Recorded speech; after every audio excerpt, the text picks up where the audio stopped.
നമസ്കാരം. എംഫേവർ ലേണിംഗ് ആപ്പിലേക്ക് സ്വാഗതം. ഞാൻ സിപി നൂർദീൻ. പുതിയ കേന്ദ്ര മന്ത്രിസഭ ചുമതലയേറ്റിരിക്കുകയാണ്. ഈ ഒരു ഭാഗത്ത് നിന്നും ചോദ്യങ്ങൾ 100% ഉണ്ടാകുമെന്നുള്ള ബോധ്യം നിങ്ങൾക്ക് ഉണ്ട്. ഏതൊക്കെ രീതിയിൽ കാര്യങ്ങൾ ട്വിസ്റ്റ് ചെയ്ത് വരാം, എന്തൊക്കെ ശ്രദ്ധിക്കണം, കേന്ദ്രമന്ത്രിമാരും അവരുടെ വകുപ്പുകളും ഓർത്തുവെക്കാനുള്ള കോഡ്, ചില സൂത്രപ്പണികളൊക്കെയാണ് നമ്മുടെ ഇന്നത്തെ ഒരു സെഷനിൽ ഉള്ളത്. അപ്പോൾ ഈ ഒരു ക്ലാസ് നോട്ട് എംഫേവർ കേരള PSC എന്ന ടെലഗ്രാം ചാനലിൽ നിന്നും നിങ്ങൾക്ക് നേരിട്ട് ഡൗൺലോഡ് ചെയ്യാം. എഴുതിയെടുക്കേണ്ട ആവശ്യമില്ല. ഇതിനായിട്ട് എംഫേവർ ലേണിംഗ് ആപ്പ് എംഫേവർ കേരള PSC എന്ന ടെലഗ്രാമിൽ സെർച്ച് ചെയ്താൽ മാത്രം മതി. നേരിട്ട് ജോയിൻ ചെയ്ത് സൗജന്യമായിട്ട് PDF മെറ്റീരിയൽസ് ഡൗൺലോഡ് ചെയ്യാം.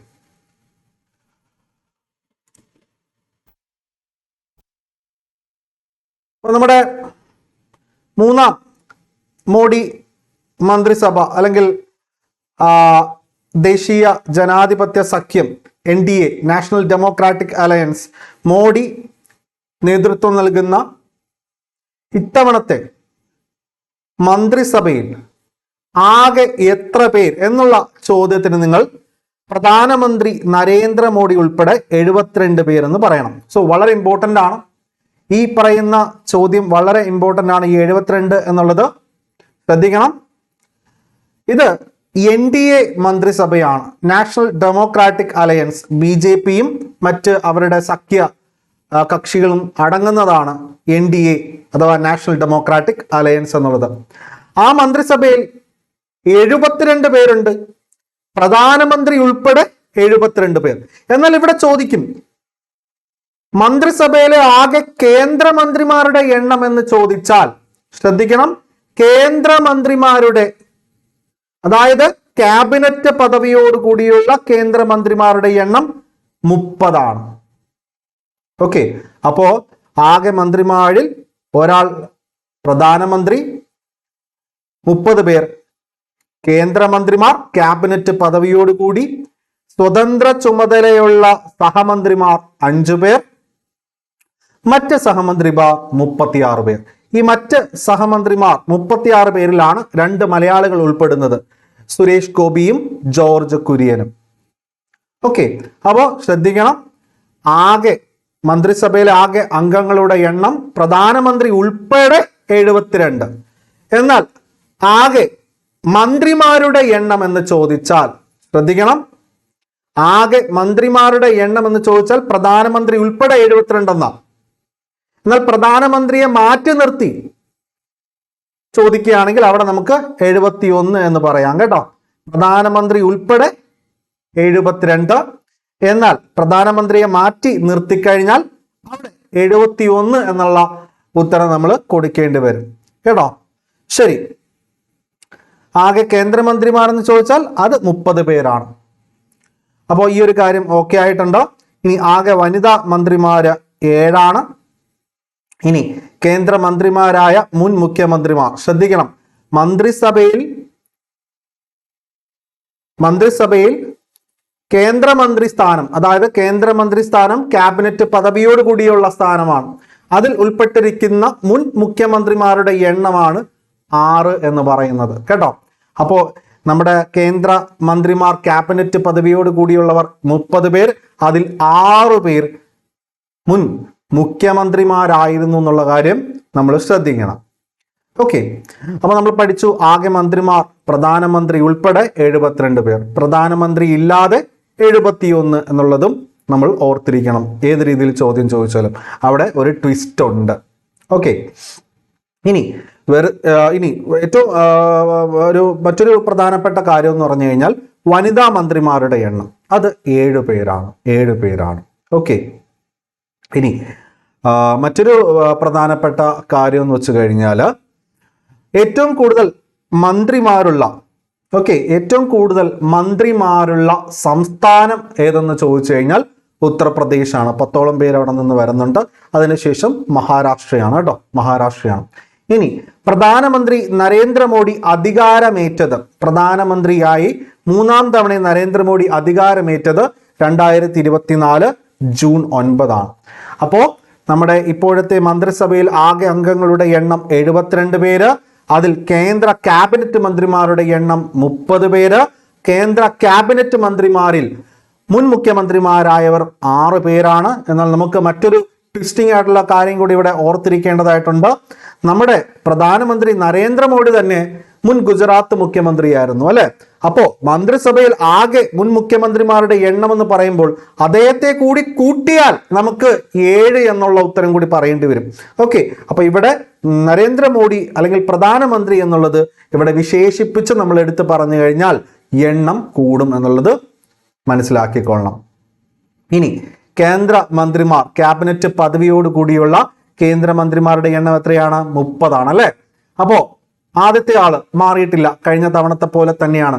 രാജ്നാഥ് സിംഗ് ഏതാണ് വകുപ്പ്? പ്രതിരോധമാണ്, ഡിഫൻസ് അല്ലെ.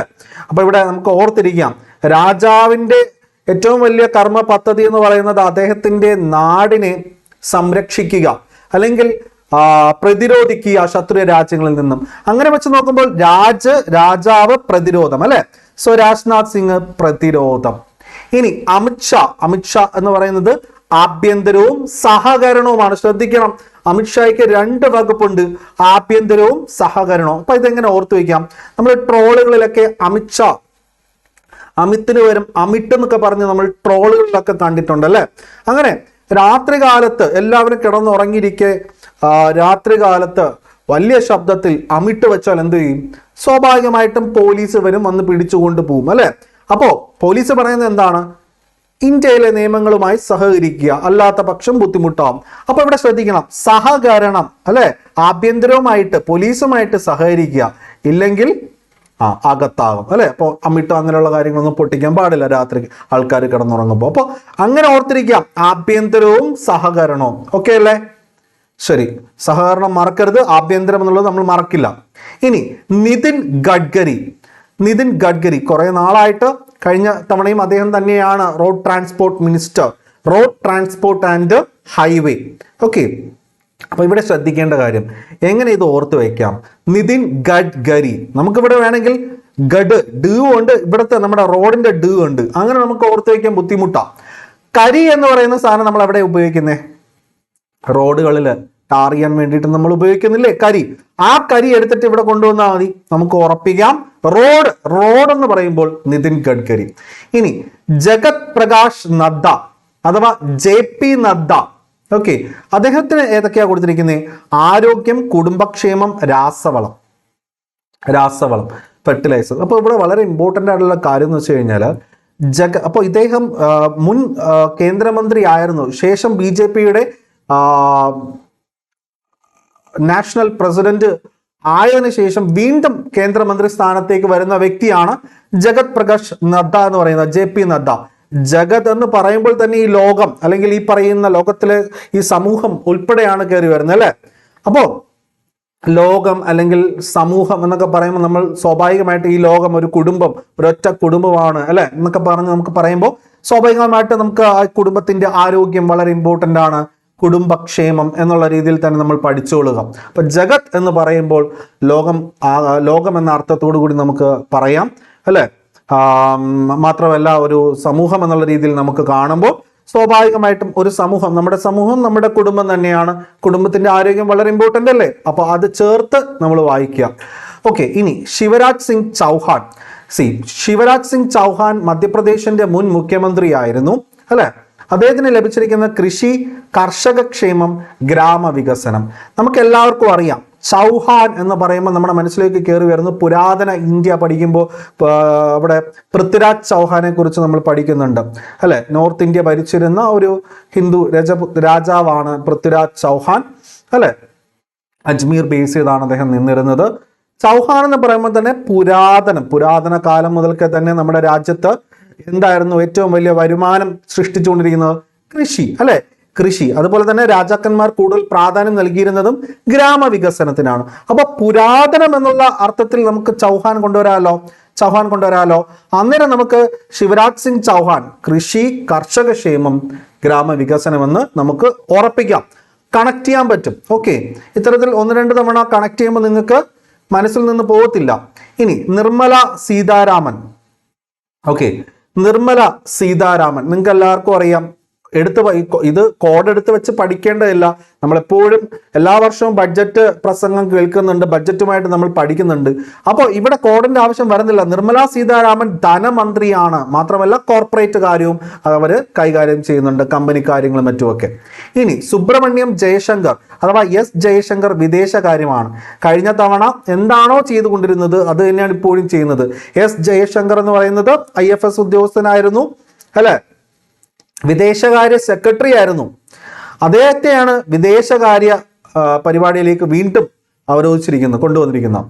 ഇനി അടുത്തൊരു ഇത് നോക്കിയേ, മനോഹർ ലാൽ ഖട്ടർ, അതായത് ഹരിയാനയുടെ മുൻ മുഖ്യമന്ത്രി. അദ്ദേഹത്തിന് എന്താ കിട്ടിയിരിക്കുന്നത്? ഭവനം ആൻഡ് നഗരകാര്യം, അതുപോലെ തന്നെ വൈദ്യുതി. ഇതെങ്ങനെ ഓർത്തു വയ്ക്കാം? നമ്മുടെയൊക്കെ ജീവിതത്തിൽ ഏറ്റവും വലിയ മനോഹരമായ സ്വപ്നം എന്ന് പറയുന്നത് സ്വന്തമായിട്ടുള്ള ഒരു ഭവനം തന്നെയാണ്, വീട്. അത് നഗരത്തിലാണെങ്കിലോ യെസ്, വളരെയധികം ഹാപ്പിനെസ് വരും. കാരണം നഗരത്തിൽ ഒരു വീട്, ആ വീടിൽ വൈദ്യുതി ഉണ്ടെങ്കിൽ AC ഇട്ട് സുഖമായിട്ട് അങ്ങ് ഇരിക്കാം, പുറത്തെ ചൂടൊന്നും അറിയണ്ട. അപ്പോൾ ആ രീതിയിൽ കയറി വരിക. ഭവന ആൻഡ് നഗരകാര്യം ആൻഡ് വൈദ്യുതിയും കൂടെ ചേർന്ന് വരുന്നുണ്ട്. HD കുമാരസ്വാമി, മുൻ ഇന്ത്യൻ പ്രധാനമന്ത്രി HD ദേവഗൌഡയുടെ മകനാണ് HD കുമാരസ്വാമി. അദ്ദേഹം കർണാടകയുടെ മുൻ മുഖ്യമന്ത്രിയായിരുന്നു. അദ്ദേഹത്തിന് ലഭിച്ചിരിക്കുന്നത് ഖനവ്യവസായവും സ്റ്റീലുമാണ്. എന്താണ് ഖനവ്യവസായം? ഹെവി ഇൻഡസ്ട്രീസ് എന്നുള്ളതാണ് കേട്ടോ. ഖനവ്യവസായം എന്ന് പറഞ്ഞാൽ ഹെവി ഇൻഡസ്ട്രീസ് ആൻഡ് സ്റ്റീലാണ്. അതെങ്ങനെ നമുക്ക് ഓർത്തിരിക്കാം? HD ആ HDയിൽ തന്നെയുണ്ട് ഹെവി ഇൻഡസ്ട്രീസ്, അങ്ങനെ വെച്ച് നോക്കിക്കോളാം. അപ്പോൾ ഖനവ്യവസായം സ്റ്റീലും എന്താണ്? HD കുമാരസ്വാമിയാണ്. ഇനി പീയൂഷ് ഗോയൽ അദ്ദേഹത്തിന് ലഭിച്ചിരിക്കുന്നത് കൊമേഴ്സ് ആൻഡ് ഇൻഡസ്ട്രി ആണ്, അതായത് വാണിജ്യ വ്യവസായം. ഇനി ധർമ്മേന്ദ്ര പ്രധാൻ, അദ്ദേഹം മിക്കവാറും നമ്മൾ ഓർത്തിരിക്കുക പെട്രോളിയം മന്ത്രി എന്നുള്ള രീതിയിലൊക്കെയാണ് നമ്മുടെ മനസ്സിൽ ഇങ്ങനെ തെളിഞ്ഞു നിൽക്കുന്നത്. പക്ഷെ അദ്ദേഹത്തിന് ഇപ്പോൾ വളരെ പ്രധാനം, ഒരു വ്യക്തിക്ക് ഏറ്റവും വലിയ പ്രധാനം എന്താണ്? വിദ്യാഭ്യാസം ഉണ്ടെങ്കിൽ പ്രാധാന്യം അർഹിക്കുന്നുള്ളൂ, ഇല്ലെങ്കിൽ പുറത്ത് കിടക്കുക എന്നുള്ളതാണ്. വേറെ ഒരു വഴിയില്ല. വിദ്യാഭ്യാസം ഇല്ലാത്തവന് ഒരു വിലയും ഇല്ല എന്നുള്ളതാണ്. വിദ്യാഭ്യാസം ഉണ്ടായിട്ട് വില കൽപ്പിക്കാത്ത ആൾക്കാരുണ്ടാവാം. എന്നാൽ ഏറ്റവും വലിയ നമ്മുടെ ധർമ്മം പഠിക്കുക, വിദ്യാഭ്യാസമാണ് പ്രധാനം. ഓക്കെ, ധർമ്മേന്ദ്ര പ്രധാൻ വിദ്യാഭ്യാസം. ഇനി ജിതിൻ റാം മാഞ്ചി ബീഹാറിന്റെ മുൻ മുഖ്യമന്ത്രിയായിരുന്നു. അദ്ദേഹം സൂക്ഷ്മ ചെറുകിട ഇടത്തരം സംരംഭങ്ങളാണ് അദ്ദേഹത്തിന്റെ എന്തെന്ന് പറയുന്നത്? പോർട്ട്ഫോളിയോ അല്ലെ. നമ്മൾ പറയും മൈക്രോ സ്മോൾ മീഡിയം എന്റർപ്രൈസസ് എന്ന് പറയും. ഓക്കെ, ഇനി രാജീവ് രഞ്ജൻ സിംഗ്, അദ്ദേഹത്തിന്റെ മറ്റൊരു പേര് ലാലൻ സിംഗ് എന്നുള്ളതാണ്. രാജീവ് രഞ്ജൻ സിംഗ് ബീഹാർ മുഖ്യമന്ത്രിയായ നിതീഷ് കുമാറിന്റെ ഒരു വലം കൈ എന്ന് പറയാം. അവർക്ക് ലഭിച്ചിരിക്കുന്നത് പഞ്ചായത്ത് രാജ്, ഫിഷറീസ്, മൃഗസംരക്ഷണം ആൻഡ് ക്ഷീര വികസനമാണ്. ഇനി അസാമിന്റെ മുൻ മുഖ്യമന്ത്രി സർബാനന്ദ സോനോവാൾ, അവർക്ക് ലഭിച്ചിരിക്കുന്നത് തുറമുഖം, ഷിപ്പിംഗ് ആൻഡ് ജലപാത. നമുക്കറിയാം ഈ അസാമില് തുറമുഖം എന്ന് പറയുന്ന സംഗതിയില്ല. എന്നാൽ ജലപാതയും മറ്റുമെല്ലാം നമുക്ക് ബ്രഹ്മപുത്ര നദിയുമായി ബന്ധപ്പെട്ട് വരുന്നുണ്ട് അല്ലെ. പക്ഷെ എന്നാൽ ഇവിടെ ശ്രദ്ധിക്കുക, സർബാനന്ദ സോനോവാൾ എന്ന് പറയുമ്പോഴേക്കും തുറമുഖം, അതുപോലെ തന്നെ ഷിപ്പിംഗ് ആൻഡ് ജലപാത, ഏറ്റവും വലിയ ജലപാതകളും മറ്റുമെല്ലാം നമുക്ക് കാണാൻ സാധിക്കുന്നത് ബ്രഹ്മപുത്ര നദിയുമായി ബന്ധപ്പെട്ടൊക്കെ തന്നെയാണ്. ഇനി വീരേന്ദ്രകുമാർ, മറ്റൊരു വീരേന്ദ്രകുമാർ, മലയാളി വീരേന്ദ്രകുമാർ അല്ല. ഓക്കെ, BJP നേതാവ് വീരേന്ദ്രകുമാർ ആണ്. വീരൻ എന്ന് പറഞ്ഞാൽ ശക്തി എന്നല്ലേ? വീരൻ, ശക്തി, ശാക്തീകരണം, എംപവർമെന്റ്, അതായത് സാമൂഹ്യ നീതി ആൻഡ് ശാക്തീകരണം. അപ്പോൾ സമൂഹത്തെ ശാക്തീകരിക്കുക, ആ ഒരു അർത്ഥത്തോടു കൂടി നിങ്ങൾ കാണണം ശക്തി, വീരൻ എന്ന അർത്ഥത്തോടു കൂടി. ഇനി റാം മോഹൻ നായിഡു, ചന്ദ്രബാബു നായിഡുവിന്റെ തെലുങ്ക് ദേശം പാർട്ടിയിൽ നിന്നുള്ള മറ്റൊരു നേതാവാണ്. ലഭിച്ചിരിക്കുന്നത് സിവിൽ ഏവിയേഷൻ ആണ്. ഓക്കെ. ഇനി പ്രഹ്ലാദ് ജോഷി, അദ്ദേഹമാണ് ഉപഭോക്തൃകാര്യ, കൺസ്യൂമർ അഫയേഴ്സ്, ഭക്ഷ്യ ഫുഡ്, പൊതുവിതരണം, public distribution, new and renewable energy കൈകാര്യം ചെയ്യുന്നത്. അപ്പോൾ അദ്ദേഹത്തിന് ഇത്രയും ഉള്ളത് കൊണ്ട് ആഹ്ലാദം ഉണ്ടായിരിക്കാം. ഇനി ജുവൽ ഓറം എന്ന് പറയുന്നത് വളരെ ഇമ്പോർട്ടൻ്റ് ആയിട്ടുള്ള ഒരു വ്യക്തിയാണ്. ജുവൽ ഓറം ഒഡീഷയിൽ നിന്നുള്ള BJP ട്രൈബൽ ലീഡറാണ്, മാത്രമല്ല ലോക്സഭാ MP കൂടിയാണ്. അദ്ദേഹത്തിന് ലഭിച്ചിരിക്കുന്ന ട്രൈബൽ ആയതുകൊണ്ട് തന്നെ ആദിവാസി കാര്യമാണ്. ഇനി ഗിരിരാജ് സിംഗ് ടെക്സ്റ്റൈൽസ്. അശ്വിനി വൈഷ്ണവ്, അദ്ദേഹത്തിന് റെയിൽവേ പോർട്ട്ഫോളിയോ നിലനിർത്താൻ പറ്റി. മാത്രമല്ല അദ്ദേഹത്തിന് ഇത്തവണ information and broadcasting, electronics and information technology കൂടി കിട്ടി. നമ്മുടെ മലയാളിയായ രാജീവ് ചന്ദ്രശേഖർ, അദ്ദേഹം ആഗ്രഹിച്ചിരുന്ന പോർട്ട്ഫോളിയോ അല്ലെങ്കിൽ അദ്ദേഹത്തിന്റെ കയ്യിലുണ്ടായിരുന്ന കാര്യങ്ങളൊക്കെ ആര് കൊണ്ടുപോയി? യെസ്, അശ്വിനി വൈഷ്ണവ് ആണ് ഇപ്പോൾ അതെല്ലാം കൈകാര്യം ചെയ്യുന്നത്. ഇനി ജ്യോതിരാദിത്യ സിന്ധ്യ കുടുംബത്തിൽ നിന്നുള്ള വ്യക്തിയാണ്. പഴയ കോൺഗ്രസ്സുകാരനാണ്, ഇപ്പോൾ മധ്യപ്രദേശിൽ നിന്നുള്ള BJP MP ആണ്. വാർത്താവിനിമയം, വടക്ക് കിഴക്കൻ മേഖലയുടെ വികസനം വളരെ ഇമ്പോർട്ടൻ്റ് ആണ്. വടക്ക് കിഴക്കൻ മേഖലയുടെ വികസനം കൊടുത്തിരിക്കുന്നത് മധ്യപ്രദേശുകാരനായ ജ്യോതിരാദിത്യ സിന്ധ്യയ്ക്കാണ്. ഭൂപേന്ദർ യാദവ്, അപ്പോ ഈ ഭൂപേന്ദർ എന്ന് പറയാം ഭൂമിയുമായിട്ട് ബന്ധപ്പെട്ട് അല്ലെ നോക്കാം. പരിസ്ഥിതി വനം കാലാവസ്ഥ വ്യതിയാനം. ഇനി ഗജേന്ദ്ര സിംഗ് ഷെഖാവത്ത്, അദ്ദേഹമായിരുന്നു ജലശക്തി മന്ത്രാലയത്തിന്റെ മേൽനോട്ടം വഹിച്ചിരുന്നത്. പക്ഷെ ഇത്തവണ അദ്ദേഹത്തിന് ലഭിച്ചിരിക്കുന്നത് സാംസ്കാരികം ആൻഡ് ടൂറിസം ആണ്. നമ്മുടെ രാജ്യത്ത് ടൂറിസം സഹമന്ത്രി എന്ന് പറയുന്നത് സുരേഷ് ഗോപിയാണ് അല്ലെ. അപ്പോൾ അദ്ദേഹം റിപ്പോർട്ട് ചെയ്യേണ്ടത്, അദ്ദേഹത്തിന് സ്വന്തമായിട്ടൊരു 10 ക്യാബിനറ്റ് മന്ത്രിമാരൊക്കെ അദ്ദേഹത്തിന് ചുൽപ്പടിക്കുണ്ടാവും എന്നൊക്കെ പറഞ്ഞിട്ട് ട്രോളുകളൊക്കെ ഇറക്കുന്നുണ്ട്. അദ്ദേഹം കേന്ദ്ര സഹമന്ത്രി സ്ഥാനത്ത് എത്തിയത് തന്നെ അദ്ദേഹത്തിന്റെ ഒരു വിൽ പവറാണ്, സമ്മതിച്ചു കൊടുക്കാതിരിക്കാൻ പറ്റത്തില്ല അല്ലെ. അപ്പൊ നമ്മൾ എന്താണ്, ഗജേന്ദ്ര സിംഗ് ഷെഖാവത്ത് എന്ന് പറയുന്നത് സാംസ്കാരികം ആൻഡ് ടൂറിസം, ഈ ടൂറിസത്തിന്റെ സഹമന്ത്രി കൂടിയാണ് നമ്മുടെ സുരേഷ് ഗോപി എന്ന് പറയുന്നത്. അന്നപൂർണ ദേവി, സ്മൃതി കഴിഞ്ഞ മന്ത്രിസഭയിലെ വളരെ തിളക്കമാർന്ന അല്ലെങ്കിൽ എപ്പോഴും പ്രശ്നങ്ങൾ ഉണ്ടായിക്കൊണ്ടിരുന്ന 2 വ്യക്തികൾ അല്ലെങ്കിൽ വാർത്തയിൽ നിറഞ്ഞിരുന്ന വ്യക്തികളാണ് സ്മൃതി ഇറാനിയും അനുരാഗ് താക്കൂറും. ഈ 2 പേര് ഇത്തവണ ഇല്ല. അന്നപൂർണ ദേവി, സ്മൃതി ഇറാനിക്ക് പകരം വനിത ആൻഡ് ശിശു വികസനം. അപ്പൊ അതൊരു വനിതയ്ക്ക് തന്നെ കിട്ടി. ആ വനിത ആരാണെന്നാണ് ഓർത്തിരിക്കേണ്ടത്? അന്നപൂർണ ദേവി. ഇനി കിരൺ റിജിജു, അദ്ദേഹത്തിന് ലഭിച്ചിരിക്കുന്ന പാർലമെന്ററി കാര്യവും ന്യൂനപക്ഷ കാര്യവുമാണ്. നമ്മുടെ ന്യൂനപക്ഷ കാര്യവുമായി ബന്ധപ്പെട്ട് മലയാളിയായ കേന്ദ്ര സഹമന്ത്രിയുണ്ട് കോട്ടയത്ത് നിന്നും അല്ലെ, ജോർജ് കുര്യൻ. അദ്ദേഹം ലോക്സഭാ MP ഒന്നും ആയിട്ടില്ല. അദ്ദേഹം ഇനിയിപ്പോ ഏതെങ്കിലും ഒരു സംസ്ഥാനത്ത് നിന്നും രാജ്യസഭ MP ആയിട്ട് വന്നേക്കും. ഹർദീപ് സിംഗ് പുരി, പെട്രോളിയം ആൻഡ് പ്രകൃതിവാതകം. ഓക്കെ. അപ്പോ നമ്മുടെ സുരേഷ് ഗോപി കേന്ദ്ര സഹമന്ത്രിയായിട്ട് ആദ്യം ചുമതലയേറ്റത് പെട്രോളിയം മന്ത്രാലയത്തിൽ ചെന്നായിരുന്നു. അവിടെ ഹർദീപ് സിംഗ് പുരി അദ്ദേഹത്തെ സ്വീകരിച്ചു. ആ വാർത്തകളും മറ്റുമെല്ലാം നിങ്ങൾ കണ്ടു കാണും അല്ലെ. അപ്പോൾ തലക്കെട്ടൊക്കെയുള്ള ഒരു വ്യക്തിയാണ്. അപ്പോൾ പെട്രോളിയം ആൻഡ് പ്രകൃതിവാതകം ഹർദീപ് സിംഗ് പുരി. ഇനി മാൻസുഖ് മാണ്ഡവ്യ, അദ്ദേഹത്തിന് തൊഴിൽ, യുവജന കാര്യം അതുപോലെ തന്നെ കായികവുമാണ് വരുന്നത്. ഇനി ജി കിഷൻ റെഡ്ഡി, കൽക്കരി ആൻഡ് ഖനി. ചിരാഗ് പാസ്വാൻ, രാംവിലാസ് പാസ്വാന്റെ മകനാണ്. അദ്ദേഹത്തിന് കിട്ടിയിരിക്കുന്നത് അത്ര വലിയ പ്രാധാന്യമുള്ള ഒരു പോർട്ട്ഫോളിയോ അല്ല, എന്നാലും ക്യാബിനറ്റ് പദവിയാണല്ലോ, ഭക്ഷ്യ സംസ്കരണ വ്യവസായം. CR പാട്ടീലാണ് ഗജേന്ദ്ര സിംഗ് ഷെഖാവത്തിന് പകരം ജലശക്തി മന്ത്രാലയം കൈകാര്യം ചെയ്യുന്നത്. ഇനി കേരളത്തിൽ നിന്നുള്ള 2 സഹമന്ത്രിമാർ, ജോർജ് കുര്യൻ കൈകാര്യം ചെയ്യുന്നത് ന്യൂനപക്ഷ കാര്യം, ഫിഷറീസ്, മൃഗസംരക്ഷണം, ക്ഷീരവികസനം. ശ്രദ്ധിക്കുക, സഹമന്ത്രി എന്ന് പറയുമ്പോൾ കേന്ദ്രമന്ത്രിയുടെ സഹായിയാണ്. കേന്ദ്രമന്ത്രി ഇല്ലാത്ത സമയം സഹമന്ത്രിക്ക് ഈ പറയുന്ന കേന്ദ്രമന്ത്രി ചെയ്യേണ്ട ഉത്തരവാദിത്തങ്ങൾ നടപ്പിലാക്കാൻ സാധിക്കും. ഇനി സുരേഷ് ഗോപി എന്ന് പറയുന്നത് പെട്രോളിയം, പ്രകൃതിവാതകം ആൻഡ് ടൂറിസം എന്നിവയാണ്. ഈ ഒരു കാര്യങ്ങൾ നല്ല വ്യക്തമായിട്ട് പഠിച്ചു വെക്കുക, നമുക്ക് ആവശ്യമുണ്ടാവും. നന്ദി.